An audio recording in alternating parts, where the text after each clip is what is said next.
I'd like to, in just a few minutes, introduce a huge topic in biblical scholarship in the last few hundred years for sure.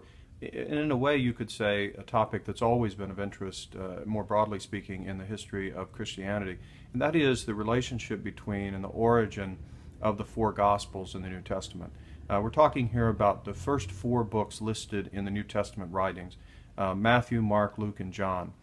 These books get their names from the people who are traditionally believed to have authored these books or to have been primarily responsible for their being written.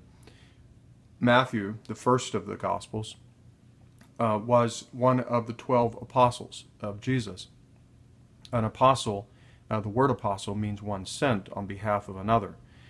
In the New Testament, the word apostle means more than just somebody that you send. In this case, it refers to someone that Jesus sent with his authority to represent him. And so the 12 apostles, from the very beginning of Christianity, had a unique role there because of their having been commissioned by Jesus to proclaim the faith that Jesus brought into the world. The fact that there were 12 of these apostles is highly significant because there were 12 patriarchs, or 12 sons of Jacob in the Old Testament, who became the fathers of the 12 tribes of Israel, and the 12 tribes bore their names.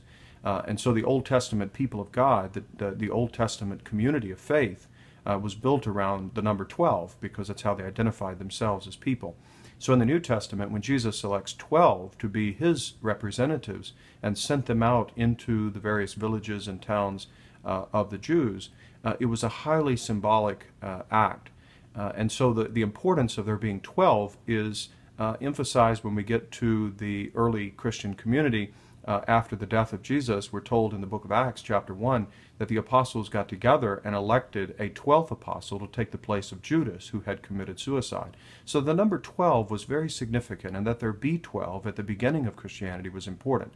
So Matthew was one of those 12. According to the Gospels, he was a tax collector. Tax collectors were looked down upon in ancient Israel because they were Jews who worked on behalf of the Romans, and the Romans used them to collect taxes from the people and to provide a kind of buffer between the Romans and the Jewish people, who were not particularly thrilled about paying taxes to the Romans.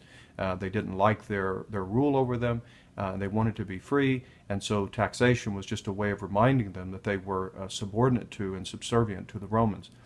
So tax collectors were looked upon very poorly, and so the Gospels described in Matthew and also one of the other Gospels, it tells us about Matthew, also known as Levi, who was one called by Jesus to follow him, and he leaves his job as a tax collector and becomes a follower of Jesus. And later, according to all that we know of him, he suffers the death of a martyr after, of course, the death and resurrection of Jesus.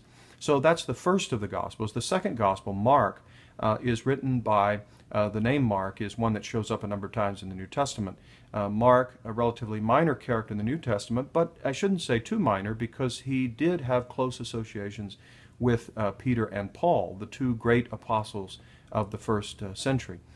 So Mark was a young man at the time relative to these others, a young man that was very profitable in the ministry of Peter and Paul as they went about proclaiming the Christian faith.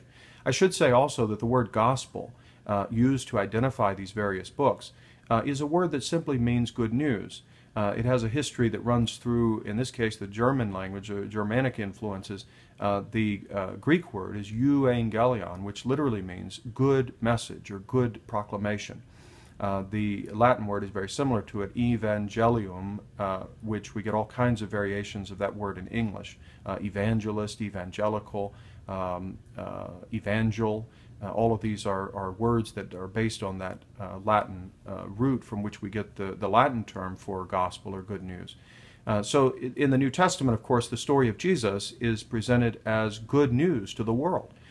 It's the good news after having seen the Old Testament story and the failure of God's people to live up to God's call to them. Finally, one comes who does live up to God's call, and that's Jesus, who ultimately gives himself in sacrifice and rises from the dead and proclaims the good news to the world through his apostles and so on.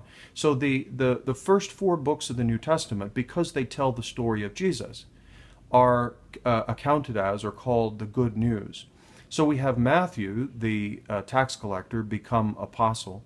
We have Mark, who was a young man who was closely associated with the early apostles, was a great preacher of the Christian faith. And according to ancient testimony, Mark wrote his gospel in Rome around the time of the persecution of the Christians, where it was intensifying the persecution of Christians, and based on the testimony of Peter. So Peter was there. Peter told stories about Jesus, he preached about Jesus, and Mark wrote his gospel based on listening to Peter and writing down the various stories about Jesus. Now Luke's gospel, Luke was not an apostle. In fact, he was not even a Jew. He was a convert to Christianity, and he traveled with the Apostle Paul. And he wrote two books in the New Testament, the Gospel of Luke and also the book of Acts, which are really like part 1 and part 2 of a larger writing. Part 1 focuses on the life of Jesus from the time of his birth to the time of his resurrection and ascension. And then the book of Acts is a book that tells us what happened after that. So it goes into some stories about early Christianity, what happened to the early apostles, how the Christian movement grew to become a worldwide movement in the sense of the whole Mediterranean world was influenced by the Christian religion by the time that Paul dies. The book of Acts ends somewhat abruptly, though. It ends with Paul in prison in Rome, probably somewhere around 60, 61, 62 AD, somewhere around there. The story ends with Paul in prison in Rome waiting to stand trial before Caesar, which I think is a significant point. At least to my mind, it's a significant point in seeking to date these books that we're talking about. The fact that the book of Acts ends with Paul in prison in Rome waiting to stand trial has always impressed me as a remarkable clue as to the time of writing. Because in the book of Acts, there are two dominant characters. They are Peter and Paul, and then there's a host of secondary characters in the book. But Peter is the dominant character in the first 11 or 12 chapters of the book, and then Paul is the dominant character in the rest of the book. And both of these great apostles and great preachers of Christianity, by the time we get to the end of the book, we don't know what happened to them. We don't know what the end of the story is. We're waiting to find out what happens to Paul, who has appealed to Caesar and is waiting to stand trial in Rome. We never learn the answer to those questions. What happens to these great leaders of Christianity? We don't learn that from the book. We learn it from other sources, and we can piece together some details from the other writings of the New Testament, but certainly not from the book of Acts. That suggests to me, at least to my mind, and scholars debate about this, but it suggests to me that these books, at least Luke and any other book that he depended upon, had to have been written by the early 60s of the first century. But perhaps we'll go back to that at another time. And then finally we have the Gospel of John. The Gospel of John, John was one of the 12. He was one of the apostles. And so John's Gospel tells us the story of Jesus by a second apostle. Now, very quickly, I want to say a word or two about how these Gospels relate to each other, and then I'll stop and pick it up again in a second presentation. But the first thing I want to highlight is, if you read these books, if you just sit down and read them, even if you've never read them before, and I can still remember my first experience as a young boy reading through Matthew, Mark, Luke, and John. If you've never even read through them before, and you pay attention as you read, you will find that as you read through Matthew, and then you read through Mark, and then you read through Luke, you will recognize many of the stories and many of the things that are said as recurring. There's a lot of overlap between Matthew, Mark, and Luke. There's a lot of similarity of content. With John's Gospel, however, there's a lot of dissimilarity of content, not contradictory content, but it's just set up differently. It focuses on different events for the most part. There's a few similar events. In fact, let's put it this way, and let me give you one quick thing to think about with respect to how these four books relate to each other. Matthew, Mark, Luke, and John. If you read Matthew, Mark, and Luke, you will find that in reading Mark's Gospel, more than 90% of the time, what Mark writes is also told, at least substantially, by Matthew and Luke. When you read John's Gospel, more than 90% of the time, you will be reading material, stories, sayings of Jesus that do not show up in the other three Gospels, in Matthew, Mark, and Luke. And then when you look at Matthew and Luke, you will find that roughly 50 to 60% of the time, they are either saying something that overlaps with the other Gospels, or they're saying something new, or something that you didn't read about elsewhere.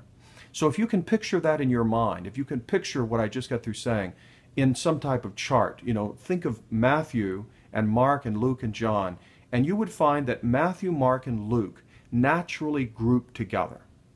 They naturally group together. What I mean by that is, once you read those three Gospels, you see that they have so much in common, at least 50%, and sometimes up to 90% of the time. In the case of Mark, these Gospels really overlap in a lot of what they say. Furthermore, they're structured similarly, and we'll talk about that later on. They have a similar outline. John's Gospel is the odd one. It has, like I say, more than 90% of the time, he's very unique or peculiar in comparison to the others. Out of that comes what's called the Synoptic Problem. Why are these three Gospels so much alike, and why is John so different? The Synoptic Problem, as it's called, focuses on trying to figure out why these three books have so much in common. We'll pick up there in the second presentation.